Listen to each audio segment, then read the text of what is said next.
তাহলে আমাদের জন্য 1 নম্বর কাজ হলো ভালো একটা দিনদার নারী দরকার। কি দরকার?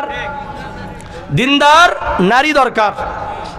দিনদার নারী সম্পর্কে সহিহ মুসলিমের 3535 নম্বর হাদিস, عن عبد الله بن عمر رضي الله تعالى عنه قال قال رسول الله صلى الله عليه وسلم الدنيا متاع وخير متاع الدنيا المرأة الصالحة।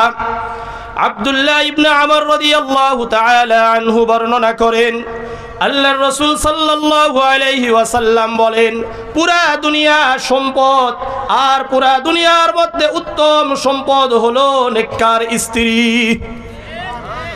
নেককার নারী হলো পৃথিবীতে সর্বশ্রেষ্ঠ সম্পদ। বুঝা আসছে? ওই পুরুষ